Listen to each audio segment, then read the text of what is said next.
Hi, I'm Byron Moore, and I'm here today to talk to you about wills and trusts. First, we're going to tackle the topic of wills. Here in Washington State, in order to have an effective will, you have to have several factors. The first of which is testamentary capacity, which means you're 18, you understand the nature and effect of your act, and the nature and extent of your property, and who the natural objects of your bounty are in your relationship to you and to them. That in executing your will, you're giving away your property at your death to whoever you've designated as your devisees, heirs, or beneficiaries.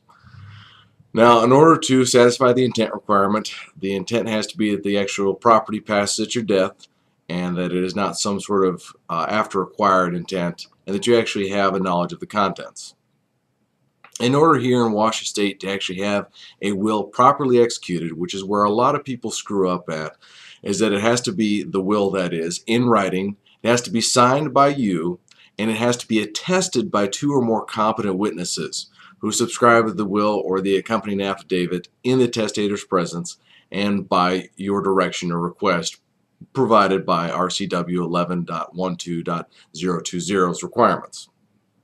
The writing itself must be permanent, and the witnesses must again be competent and have no pecuniary interest in the will. That means they're not getting anything from the will from you. And that is again where there's a lot of misunderstanding, is that if an individual just has their will notarized, they think that they're good to go, and they in fact don't have anything. All they have is some pretty paper. You have to have the witnesses actually witness the document, as in your signature, and then subscribe before a notary public that they have in fact witnessed to that event. What can affect, of course, a will is a divorce, subsequent birth of children, and a codicil, which is a way that we actually go back in time and modify, for example, who's going to be the executor of the estate, which we now here in Washington State call a personal representative. Will substitutes, what are they?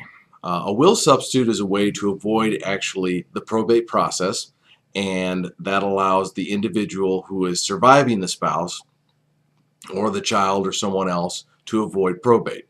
Now, one of the ways to avoid probate is to establish a trust, whether that be a revocable living trust or an irrevocable trust, and an irrevocable trust takes on a variety of different forms, which I'm not going to go into because it's incredibly complex. Other will substitutes are life insurance, because that transfers immediately upon your death, requiring no probate, joint bank accounts with right of survivorship, bank account trusts, savings bonds, and what's called a Uniform Transfers to Minor Act account, which means funds will go directly into that at your death. Otherwise, the funds will escheat to the state, provided that through operation of law no other heir can be found.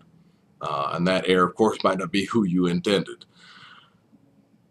And that covers it on a short basis for wills. Now for trusts, trusts provide a variety of upsides. There's also a few downsides, and one of those being for a revocable living trust, for example, is that you don't necessarily get to designate quickly and easily who you want to take over for a guardianship aspect, whereas with a will we can designate a durable power of attorney individual, and we are quite literally good to go for you and for your needs. Now, as far as durable powers of attorney here in Washington State, what I draft is a couple of variety. I draft a durable power of attorney for financial, which allows the individual to actually take care of your financial aspects and manage that aspect entirely. And then we have a durable power of attorney for healthcare. Now, the individual who's got the durable power of attorney for healthcare is in charge of your healthcare decisions, as reflected in your healthcare directive, which used to be called a living will. And now the individual who has the durable power of attorney actually is able to take your healthcare directive along with the durable power of attorney to the hospital and succinctly lay out to the treating physicians what it is that you wanted. Last but not least is a community property agreement, which again is a way to avoid probate at the first death for the first spouse.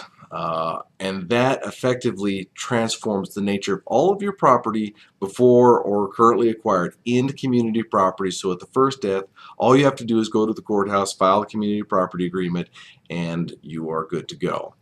If you have any other questions on this very complex and interesting topic, please give me a call at area code 509-293-9867. And again, my name is Byron Moore. Thank you.